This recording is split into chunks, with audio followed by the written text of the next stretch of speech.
कुंभ राशि बंधुगण मई मासर परवर्ती 10 दिन मध्य तीनोटी निर्दिष्ट स्थान परिदर्शन करने अपेक्षा आपण अन्य किछि भी बाछि नेबा भल हेबो। भूले मध्य एभली जगह को जांतु नहीं।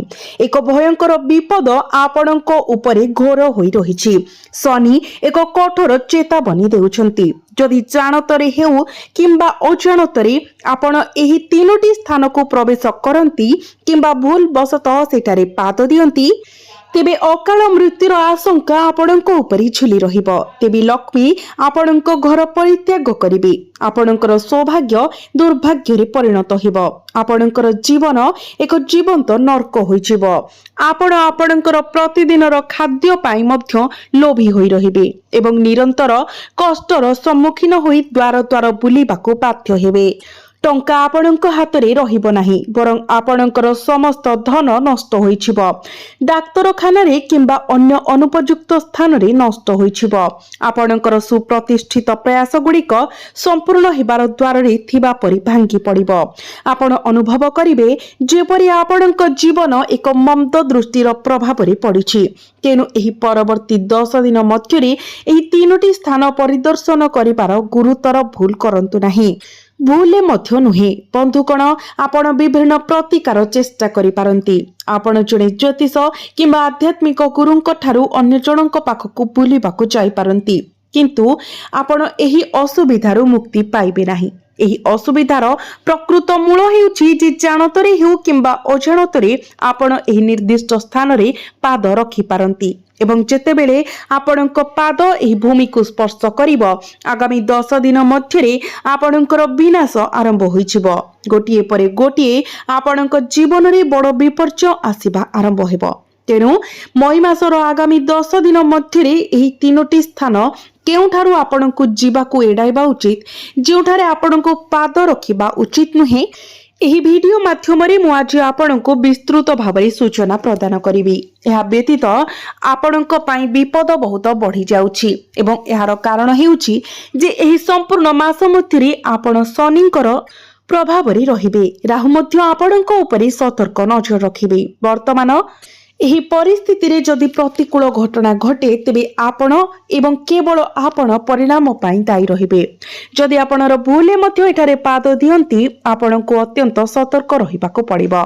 आपणको प्रत्येक क्षेत्र रे आपणकर कार्य एवं आचरण को दृढ़ करिबाको पड़िबो कारण शनि देव न्यायर अधिपति कर्म फलदाता आपणक उपरे तांकर दृष्टि दृढ़ भाव स्थिर करिसेंती। फलस्वरूप आपण वर्तमान करुथिबा प्रत्येक कार्य आपणक भविष्यतर मूलदुआ पकाई पारे। आपणकर आसंता काली उज्जवल हेबो किंबा दारिद्र्यतारे भरा हेबो। एही निर्दिष्ट स्थान गुड़िकर प्रभाव एपरि जे जदि आपण अजाणतरे मध्य एठारे पाद देउछंती एहा एक श्रृंखलित प्रतिक्रिया सृष्टि करिवो जहा द्वारा आपण आपणकर जीवन रे भूल निष्पत्ति नेबा आरंभ करिवे। आपणकर मानसिकतारे एक गभीर परिवर्तन आसीबो। आपणकर मानसिक संतुलन बिगिड़ी जिवो। एही तीनोटी स्थानरु निर्गत नकारात्मकता सीधा सड़क आपणकर मन को प्रभावित करिवो जहा आपणको खराब निष्पत्ति नेबाको प्रेरणा देबो। आपण अन्य मानक उपरे क्रोध रे आघात करिबा आरंभ करिवे। आपणक निज प्रियजन एवं परिवार सदस्यक समेत आपणक क्रोध रे आपण निज हाथ रे आपणकर निज प्रयास को नष्ट करिबा आरंभ करिवे।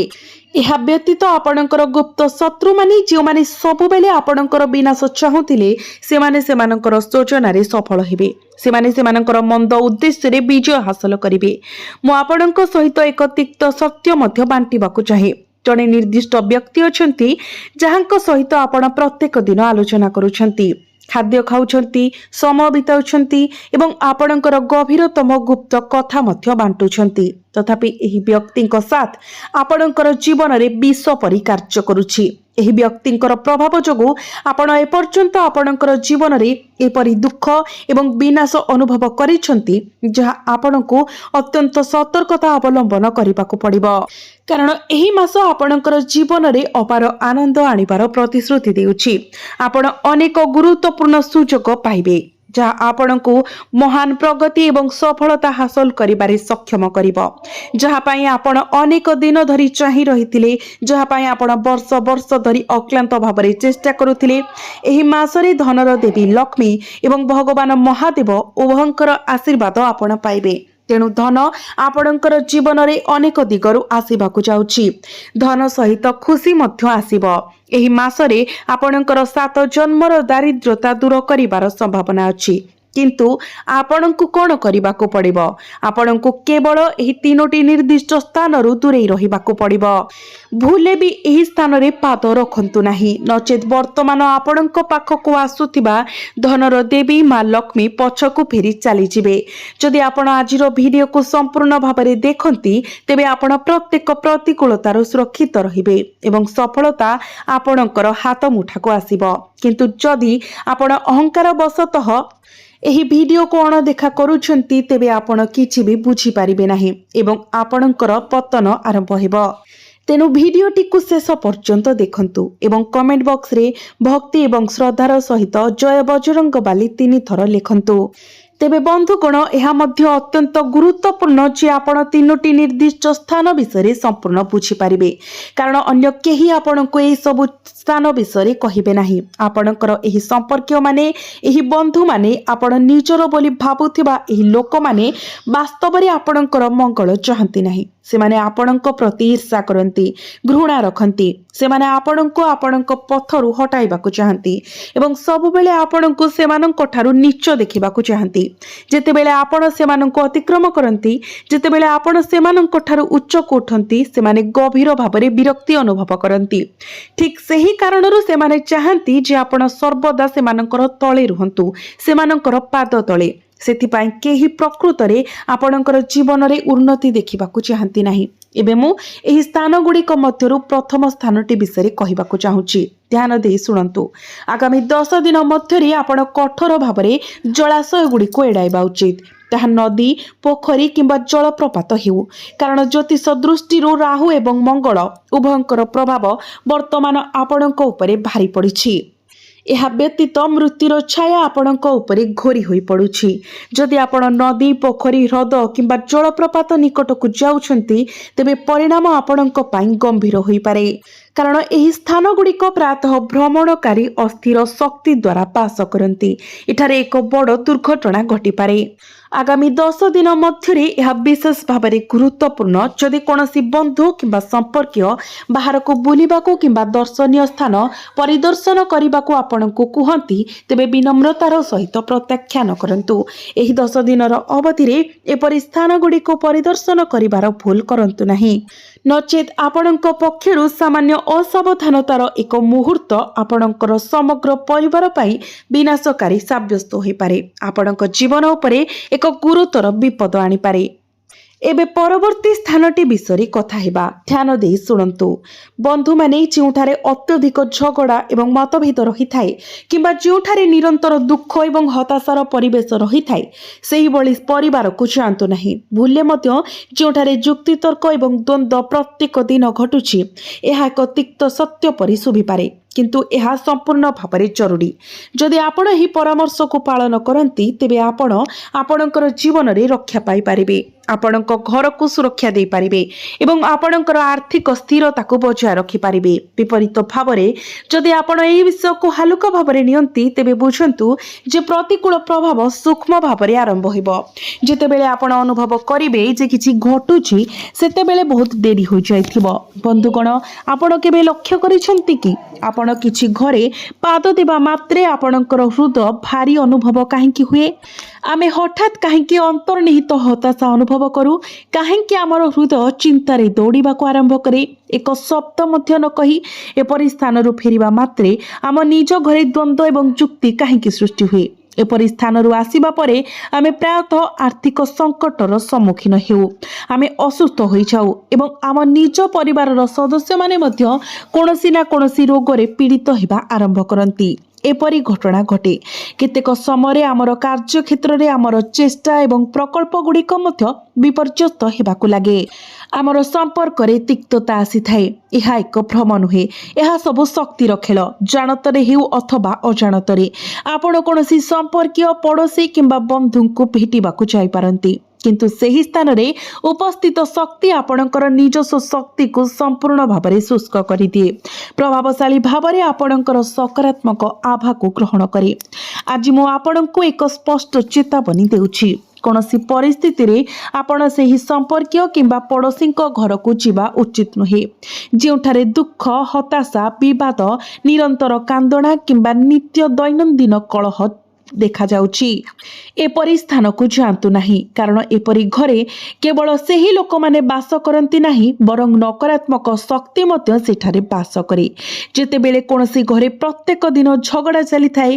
जेतेबेले स्वामी स्त्री मध्य घृणार भावना थाए किंबा सासु बहु मध्य निरंतर झगड़ा थाए आर्थिक अभाव असुस्थता किंबा आईनगत विवाद रे फसी रही थाए जेतेबेले प्रतारणा एवं अपमान बहुल भाव में देखा जाए सेतेबेले सेही घरर कांथ महला एवं छात से समस्त नकारात्मकता को शोषित करि थाए एवं जेतेबेले आपण एपरी स्थान को जाती सही शक्ति आपणको आपणक सहित जोड़ी हेबा पाई विनम्र भाव में अनुमति मागे नाही यह चुपचाप आपणको घर को फेरी आसे यह ही एहाको एते विपदपूर्ण करि थाए आपण भाबी पारंती मु केवल एक साक्षात करबाको जाइथिली किंबा सेमाने किपरि अछंती ताहा पचारिबा पाई मु अटकी गली किंबा सर्वोपरि सेमाने हेउचंती हमर निजस्व आत्मीय किंतु शक्ति संपर्क को चिन्हे नाही आपणकर भावना को चिन्हे नाही किंबा केवल दुर्बलता खोजे नाही से केवल आपणक मध्य दुर्बलता खोजे एपरी परिवेश रे पाद देबा क्षणी आपणकर हस फीका पड़ जाए मनोबल दुर्बल हो जाए आपण कोनोसी स्पष्ट कारण बिना चिड़चिड़ा हो जाती आपणकर निज प्रियजन माने मध्य आपणको असंतुष्ट मन हेबा आरंभ करती एवं एसबु हठात घटे धीरे धीरे सब किछि जागृत हेबा आरंभ हुए एवं शेष रे आपण निज घरे समान घटना घटिबा आरंभ हुए समान दुर्भाग्य घटी थाए आर्थिक क्षति दारिद्र्य हताशा एवं असुस्थता एई सब घटिबा आरंभ हुए बिना उत्तेजना रे जुक्ति तर्क फुटी उठिबो सामान्य कथा बड़ विवाद रे परिणत हेबो संदेह आपणकर संपर्क रे पसि जिवो टंका आसीबो किंतु एहा आपणक हाथ रे रहिबो नाही घरर शांति नष्ट हेबो जहा आपणको भाबिबाकू छाड़ी देबो पृथ्वी रे कोन भूल हेला वास्तव रे हमर शास्त्र गुडिक कहे जे जेउठारे निरंतर कलह एवं निरंतर निराशा थाए सेठारे देवी लक्ष्मी मध्य रहिबाकू पसंद करती नाही एबे आसंतु यार प्रतिकार कौन जानिबा जदि आपणको एई स्थान को निहाती आवश्यक भाव में जीवाकू पड़ुछि तेबे आपणक सहित एक सुरक्षा कवच नियंतु सुरक्षा पाई एक छोट धारुआ छुरी नियंतु प्रभु हनुमानकर सुरक्षा ताबिज बहन करंतु बाहर को जीवा पूर्वरु भगवान हनुमानक नाम थिबा एक पवित्र सूता आपणक बेकरे बांधतु जदि आपण एही उपाय आगकू बढ़ंती तेबे संभव जे सेठारे उपस्थित नकारात्मकता आपणको स्पर्श मध्य करिवो नाही एवं आपणक उपरे प्रतिकूल प्रभाव मध्य पकाई पारिबो नाही तेणु आदौ जातु नाही किंबा जदि जीवा अनिवार्य तेबे एही प्रतिकार सहित जातु वर्तमान परवर्ती स्थान विषय जानिबा बंधु माने आगामी 10 दिन मध्य संपूर्ण आवश्यकता बिना डाक्तरखाना को जातु नाही यह आपणकर जीवन रे गुरुत्वपूर्ण अशांति सृष्टि करि पारे यह अंधविश्वासर विषय नुहे यह शक्ति गतिशीलता ग्रह संरचना एवं मानसिक प्रभावर संगमरु जन्म होइतिबा एक सत्य बंधुगण एक डाक्तरखाना कौनसी साधारण स्थान नुहे यह एपरि एक स्थान जोठारे जंत्रणा जमा हुए जोठारे भयर निश्वास निए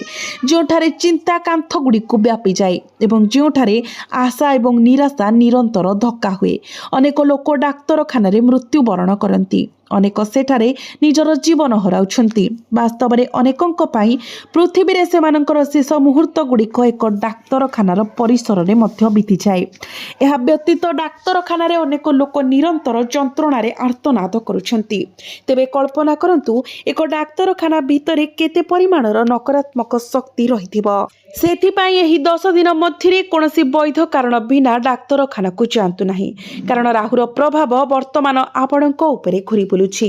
ଯେତେବେଳେ ଆପଣଙ୍କର ଶନି ଗ୍ରହ ବର୍ତ୍ତମାନ ଅନୁକୂଳ ସ୍ଥିତିରେ ନାହାନ୍ତି ଏବଂ ଦେବୀ ଲକ୍ଷ୍ମୀ ଆପଣଙ୍କ ଉପରେ ତାଙ୍କର ଆଶୀର୍ବାଦ ବୃଷ୍ଟି କରୁଛନ୍ତି। ଯଦି ଆପଣ ଏପରି ସମୟରେ ଏକ ଡାକ୍ତରଖାନାକୁ ଯିବାକୁ ଚାହାନ୍ତି ତେବେ ଆପଣଙ୍କର ସମସ୍ତ ସକାରାତ୍ମକ ଶକ୍ତି ସମ୍ପୂର୍ଣ୍ଣ ଭାବରେ ଓଲଟି ଯାଇପାରେ। ଦେଖନ୍ତୁ, ଜରୁରୀକାଳୀନ ପରିସ୍ଥିତିରେ ହସ୍ପିଟାଲ ଯିବା ଏକ କଥା, ତଥାପି କୌଣସି ବିନା କାରଣରେ କେବଳ କାହାକୁ ଦେଖା କରିବାକୁ, ସମୟ ବିତାଇବାକୁ କେବଳ କିମ୍ବା ମନ ଇଚ୍ଛା ଯିବା ଆପଣଙ୍କ ପାଇଁ ବହୁତ କ୍ଷତି ପହଞ୍ଚାଇପାରେ। ଯଦି ଆପଣଙ୍କର କୌଣସି ସମ୍ପର୍କୀୟ, ପଡ଼ୋଶୀ କିମ୍ବା ବନ୍ଧୁ ହସ୍ପିଟାଲରେ ଭର୍ତ୍ତି ହୋଇଛନ୍ତି ଏବଂ ଆପଣ ଦେଖା କରିବାକୁ ଯାଉଛନ୍ତି ତେବେ ମୁଁ ଆପଣଙ୍କୁ ଅନୁରୋଧ କରୁଛି ଏହି ପରବର୍ତ୍ତୀ 10 ଦିନ ମଧ୍ୟରେ ଯାଆନ୍ତୁ ନାହିଁ। ବାହାନା କରି ରହିଯିବା ପାଇଁ ଚେଷ୍ଟା କରନ୍ତୁ କିମ୍ବା ସେ ଯେତେବେଳେ ହସ୍ପିଟାଲରୁ ଘରକୁ ଚାଲି ଆସିବେ ସେତେବେଳେ ଦେଖା କରନ୍ତୁ। କେବଳ ଫୋନ୍ ମାଧ୍ୟମରେ ସେମାନଙ୍କର ସୁସ୍ଥତା ବିଷୟରେ ଅବଗତ ରୁହନ୍ତୁ, କାରଣ ଆଗାମୀ 10 ଦିନ ମଧ୍ୟରେ ଗ୍ରହର ସ୍ଥିତି ଏଭଳି ଯେ ମନ ବାହ୍ୟ ପ୍ରଭାବ ପ୍ରତି ଅତ୍ୟନ୍ତ ସମ୍ବେଦନଶୀଳ ହେବ। ଭୟ ଶୀଘ୍ର ମୂଳ ଧରିବ ଏବଂ ନକାରାତ୍ମକତା ଆପଣଙ୍କୁ ଗଭୀର ଭାବରେ ଲାଗି ରହିବ। ଏହାକୁ ବୁଝନ୍ତୁ, ଯେତେବେଳେ ଆପଣ ଏକ ହସ୍ପିଟାଲ ଭିତରକୁ ପାଦ ଦେବେ ପ୍ରଥମେ କ'ଣ ହେବ? ଆପଣଙ୍କ ମନ ଭିତରେ ଭୟ ସୃଷ୍ଟି ହେବ। ଅନ୍ୟ କାହାର ଅବସ୍ଥା ଦେଖିବା ପରେ ଆପଣ ସେହି ଭୟଗୁଡ଼ିକୁ ନିଜ ଉପରେ ପ୍ରକ୍ଷେପିତ କରିବାକୁ ଆରମ୍ଭ କରିବେ। ଆପଣଙ୍କର ଅବଚେତନ ମନ ଦୁର୍ବଳ ହୋଇଯିବ। ଏଇଠାରୁ ହିଁ ଆପଣଙ୍କର ଜୀବନ ଶକ୍ତିର ଲିକେଜ୍ ଆରମ୍ଭ ହୁଏ। ବନ୍ଧୁଗଣ, ଏକ ହସ୍ପିଟାଲ ଭିତରେ କିଛି ଲୋକ ସେମାନଙ୍କର ଶେଷ ନିଶ୍ୱାସ ନେଉଛନ୍ତି। ଅନ୍ୟମାନେ ନିଜର ଜୀବନ ପାଇଁ ସଂଘର୍ଷ କରୁଛନ୍ତି, ଯେତେବେଳେ କି ଆଉ କିଛି ଯନ୍ତ୍ରଣାରେ କାନ୍ଦୁଛନ୍ତି। କେତେକ ଭାବପ୍ରବଣ ଭାବରେ ଭାଙ୍ଗି ପଡ଼ିଛନ୍ତି। ଅନ୍ୟମାନେ ଦାରିଦ୍ର୍ୟରେ ଚାପଗ୍ରସ୍ତ ଭାର ଦ୍ୱାରା ଭାଙ୍ଗି ପଡ଼ିଛନ୍ତି। ଏହି ସମସ୍ତ ପ୍ରକାରର ଦୁଃଖ ଆପଣଙ୍କର ଆତ୍ମାକୁ ସ୍ପର୍ଶ କରେ ଏବଂ ଏହି ପରବର୍ତ୍ତୀ 10 ଦିନ ମଧ୍ୟରେ ଏପରି କ୍ଷଣିକ ସ୍ପର୍ଶ ଏକ ଗଭୀର ସ୍ଥାୟୀ କ୍ଷତରେ ପରିଣତ ହୋଇପାରେ। ଏହା ଅନେକ ଲୋକଙ୍କ ସହିତ ଘଟିଛି। ବନ୍ଧୁଗଣ, ସେମାନେ ଏକ ହସ୍ପିଟାଲ ପରିଦର୍ଶନ କରି ଘରକୁ ଫେରିଥିଲେ ଏବଂ ସେହି ରାତିରେ ସେମାନଙ୍କ ପରିବାର ମଧ୍ୟରେ ଦ୍ୱନ୍ଦ୍ୱ ସୃଷ୍ଟି ହୋଇଥିଲା। ସେମାନେ ଅବର୍ଣ୍ଣନୀୟ ଭୟ ଅନୁଭବ କରିବାକୁ ଲାଗିଲେ। ସେମାନଙ୍କର ନିଦ ଭାଙ୍ଗିଗଲା ଏବଂ ବିଚଳିତ ହୋଇଗଲା। ସେମାନଙ୍କର ପିଲାମାନେ ମଧ୍ୟ ଚିଡ଼ଚିଡ଼ା ଏବଂ କ୍ଷୁବ୍ଧ ହୋଇଗଲେ। ଏହା କେବଳ ସଂଯୋଗ ନୁହେଁ। ଆପଣ କ'ଣ ଜାଣନ୍ତି ଯେ ହସ୍ପିଟାଲର ସବୁଠାରୁ ବିପଦପୂର୍ଣ୍ଣ ଦିଗ କ'ଣ? ଯଦି ଆପଣ କୌଣସି ହସ୍ପିଟାଲ ପରିଦର୍ଶନ କରନ୍ତି ଏହା କେବଳ କାହାକୁ ଦେଖା କରିବା ପାଇଁ, ତେବେ ସେହି ଗସ୍ତର ଗୋଟିଏ ମାସ ମଧ୍ୟରେ ଆପଣ ନିଜେ ଅସୁସ୍ଥ ହୋଇଯିବେ ବୋଲି ଏକ ଉଚ୍ଚ ସମ୍ଭାବନା ଅଛି। ଆପଣ ନିଜକୁ ବାରମ୍ବାର ହସ୍ପିଟାଲ ଯିବାକୁ ଦେଖିବେ। ଏହା ଘଟେ ଯଦି ଜଣେ ବ୍ୟକ୍ତି ଏକ ଛୋଟ ରୋଗ ପାଇଁ ମଧ୍ୟ ହସ୍ପିଟାଲ ପରିଦର୍ଶନ କରନ୍ତି, ତେବେ ସେମାନେ ପ୍ରାୟତଃ ନିଜକୁ ସେଠାକୁ ବାରମ୍ବାର ଫେରି ଆସୁଥିବାର ଦେଖିବେ। ଏହା ଏକ ପୁନରାବୃତ୍ତିତ୍ମକ ପଦ୍ଧତି ହୋଇଥାଏ, ଏକ ଚକ୍ର। ସେମାନଙ୍କୁ ପ୍ରତି 10 କିମ୍ବା 15 ଦିନରେ ଡାକ୍ତରଖାନା ଯିବାକୁ ବାଧ୍ୟ କରାଯାଏ। କୌଣସି ରୋଗ କିମ୍ବା ଅନ୍ୟ କୌଣସି କାରଣରୁ ସେମାନଙ୍କ ପରିବାର ସଦସ୍ୟମାନେ ପୀଡ଼ିତ ହୋଇଥାନ୍ତି, ଯାହାଫଳରେ ଡାକ୍ତରଖାନା ପରିଦର୍ଶନର ଚକ୍ର ଚାଲୁ ରହିଥାଏ। ବିପରୀତ ଭାବରେ ଯଦି କେହି ଘରୋଇ ଉପଚାର ବାଛନ୍ତି ଏବଂ ଡାକ୍ତରଖାନା ପରିଦର୍ଶନକୁ ଏଡ଼ାନ୍ତି, ତେବେ ସେମାନେ ପ୍ରାୟତଃ ଡାକ୍ତରଖାନା ପରିତ୍ୟାଗ କରିବାରେ ସଫଳ ହୁଅନ୍ତି। ଏପରି ବ୍ୟକ୍ତି ନିଜ ଘରେ ହିଁ ଚିକିତ୍ସା ହୋଇପାରିବେ। ସେମାନଙ୍କର ଶରୀର ରୋଗମୁକ୍ତ ରହିଥାଏ। ସେମାନଙ୍କୁ ଡାକ୍ତରଖାନା ଯିବାର ଆବଶ୍ୟକତା ନଥାଏ। ତେଣୁ ଯଥାସମ୍ଭବ ଆପଣ ଏପରି ସ୍ଥାନଗୁଡ଼ିକୁ ଏଡ଼ାଇବା ଉଚିତ। ଏହା ବିଚାର କରନ୍ତୁ, ଏକ ମନ୍ଦିରରେ ଘଣ୍ଟିର ପ୍ରତିଧ୍ୱନି ଏବଂ ମନ୍ତ୍ରର ଶକ୍ତି ଥାଏ। ଏକ ଘରେ ଦୀପର ଆଲୋକ ଏବଂ ନିଜସ୍ୱ ବ୍ୟକ୍ତିଗତ ଶକ୍ତି ଥାଏ। କିନ୍ତୁ ଏକ ଡାକ୍ତରଖାନା କ'ଣ ପ୍ରଦାନ କରେ? କେବଳ ମେସିନ୍, ଭୟ ଏବଂ ଅସ୍ଥିରତା। ଆଗାମୀ 10 ଦିନ ମଧ୍ୟରେ ଯଦି ଆପଣ କୌଣସି ପ୍ରକୃତ ବାଧ୍ୟତାମୂଳକ କାରଣ ବିନା ଏକ ଡାକ୍ତରଖାନା ପରିଦର୍ଶନ କରୁଛନ୍ତି, ସେଠାରେ ଦୀର୍ଘ ସମୟ ରହୁଛନ୍ତି କିମ୍ବା ଜଣେ ରୋଗୀଙ୍କ ପାଖରେ ଦୀର୍ଘ ସମୟ ରହୁଛନ୍ତି, ତେବେ ଆପଣ ଆପଣଙ୍କ ସହିତ ନକାରାତ୍ମକତାର ଏକ ବିଶାଳ ଲହରୀ ଫେରାଇ ଆଣିବେ। ଆପଣଙ୍କ ଘରକୁ ନକାରାତ୍ମକ ଶକ୍ତିର ଏକ କପଟପୂର୍ଣ୍ଣ ଲହରୀ ବହନ କରିବାର ବିପଦ ପକାଉଛ, ଯାହାର ପ୍ରଭାବ ଆପଣଙ୍କର ସମ୍ପର୍କ, ଆପଣଙ୍କର ନିଷ୍ପତ୍ତି ନେବା ଏବଂ ଆପଣଙ୍କର ଆର୍ଥିକ ପ୍ରଚୁରତାର ପ୍ରଭାବକୁ ପ୍ରଭାବିତ କରିବ। ଏହି କାରଣରୁ ଶାସ୍ତ୍ରଗୁଡ଼ିକ କହେ ଯେ ଅସୁସ୍ଥ ସ୍ଥାନରେ ରହିବା ଆପଣଙ୍କର ଜୀବନକୁ ସକ୍ରିୟ ଭାବରେ ରୋଗକୁ ନିମନ୍ତ୍ରଣ କରିବା ସହିତ ସମାନ। ବର୍ତ୍ତମାନ ଏକ ଗୁରୁତ୍ୱପୂର୍ଣ୍ଣ ପରାମର୍ଶକୁ ଧ୍ୟାନର ସହିତ ଶୁଣ। ଯଦି ଅନିବାର୍ଯ୍ୟ ପରିସ୍ଥିତି ଦ୍ୱାରା ଡାକ୍ତରଖାନା ଯିବାକୁ ବାଧ୍ୟ ହେଉଛ, ତେବେ ଖାଲି ହାତରେ ଯାଅ ନାହିଁ। ଡାକ୍ତରଖାନା ଛାଡ଼ିବା ପରେ ତୁରନ୍ତ ଘରକୁ ଫେର ନାହିଁ ଏବଂ ତୁମ ଘରେ ପ୍ରବେଶ କରିବା ପରେ ତୁରନ୍ତ ବିଛଣାରେ ବସିଯାଅ ନାହିଁ। ଘରକୁ ଫେରିବା ପରେ ଡାକ୍ତରଖାନାରୁ କଥାବାର୍ତ୍ତା ଏବଂ ଘଟଣାଗୁଡ଼ିକ କୁହ ନାହିଁ, ବର୍ଣ୍ଣନା କର ନାହିଁ, କାରଣ ଶବ୍ଦଗୁଡ଼ିକ ନିଜେ ଶକ୍ତି ବହନ କରେ। ଉଦାହରଣ ସ୍ୱରୂପ, ଯଦି ତୁମେ ଏକ ଡାକ୍ତରଖାନା ପରିଦର୍ଶନ କରିଛ, ତେବେ ଫେରିବା ସମୟରେ ଅନ୍ୟ କୌଣସି ସ୍ଥାନରେ ଅଟକି ଯାଅ, ହୁଏତ ଏକ ସପିଂ ମଲ୍, ମନ୍ଦିର କିମ୍ବା କୌଣସି ସ୍ଥାନ। ଏହା ବାଟରେ ଅବଶିଷ୍ଟ ଶକ୍ତିକୁ ନଷ୍ଟ କରିଥିବ। ଥରେ ତୁମେ ତୁମ ଘରେ ପ୍ରବେଶ କଲେ, ପବିତ୍ର ଜଳ ଯେମିତିକି ଗଙ୍ଗା ଜଳ ସହିତ ନିଜକୁ ସିଞ୍ଚନ କର ଏବଂ ଯଦି ସମ୍ଭବ ହୁଏ ତେବେ ପୂର୍ଣ୍ଣ ସ୍ନାନ କରିନିଅ। ଘରେ ପ୍ରବେଶ କରିବା ମାତ୍ରେ ତୁରନ୍ତ ଯାଇ ବିଛଣା କିମ୍ବା ସୋଫାରେ ବସ ନାହିଁ। ତେଣୁ ଯଦି ଆପଣଙ୍କୁ ପ୍ରକୃତରେ ଏପରି ସ୍ଥାନକୁ ଯିବା ହୁଏ, ତେବେ ମୁଁ ଉଲ୍ଲେଖ କରିଥିବା ପ୍ରତିକାରାତ୍ମକ ପଦକ୍ଷେପଗୁଡ଼ିକ ଅନୁସରଣ କର। ତୁମର ହାତ ଏବଂ ପାଦ ଭଲ ଭାବରେ ଧୋଇଦିଅ। ଖୋଲା ପବନରେ କିଛି ସମୟ ଛିଡ଼ା ହୋଇ ରୁହ ଏବଂ ତୁମ ଘରେ ପ୍ରବେଶ କରିବା ପୂର୍ବରୁ କିଛି ଗଭୀର ନିଶ୍ୱାସ ନିଅ। ପବିତ୍ର ଗଙ୍ଗା ଜଳ ନିଜ ଉପରେ ସିଞ୍ଚ। ଏବେ ପରବର୍ତ୍ତୀ କଥା ହେଉଛି, ତୁମେ କୋର୍ଟ, ଆଇନଗତ ଟ୍ରିବ୍ୟୁନାଲ, ପୋଲିସ ଷ୍ଟେସନ କିମ୍ବା ଜେଲ ଭଳି ସ୍ଥାନଗୁଡ଼ିକରେ ବୁଲି ବୁଲି ଯିବା ଉଚିତ ନୁହେଁ। ଯଦି ଆପଣ ଏପରି ସ୍ଥାନଗୁଡ଼ିକ ଯାଆନ୍ତି, ତେବେ ଏହା ଆପଣଙ୍କ ଜୀବନରେ ଏପରି ଜଟିଳତା ସୃଷ୍ଟି କରିପାରେ ଯେଉଁଠାରୁ ନିଜକୁ ବାହାର କରିବା ସହଜ ନୁହେଁ। ଏପରି ସ୍ଥାନ ଯାହା ଆପଣଙ୍କର ଆତ୍ମାକୁ ଉନ୍ନତ କରେ, ସେହି ସ୍ଥାନଗୁଡ଼ିକୁ ଯିବାକୁ ଚେଷ୍ଟା କରନ୍ତୁ। ଯେମିତିକି ମନ୍ଦିର, କୌଣସି ଧାର୍ମିକ ସ୍ଥାନ, ଏପରି ସ୍ଥାନକୁ ଯାଆନ୍ତୁ। ଏପରି ବ୍ୟକ୍ତିଙ୍କ ସାଥ ଖୋଜନ୍ତୁ ଯେଉଁ ବ୍ୟକ୍ତିଙ୍କ ପାଖରେ ସକାରାତ୍ମକ ଭରି ରହିଥିବ। ତେବେ ବନ୍ଧୁମାନେ, ବର୍ତ୍ତମାନ ପାଇଁ ଏତିକି। ମୁଁ ଆଶା କରୁଛି ଯେ ଆପଣଙ୍କୁ ମୁଁ ଯେଉଁ ସୂଚନା ପ୍ରଦାନ କରିଛି ତାହା ଆପଣଙ୍କ ପାଇଁ ଲାଭଦାୟକ ସାବ୍ୟସ୍ତ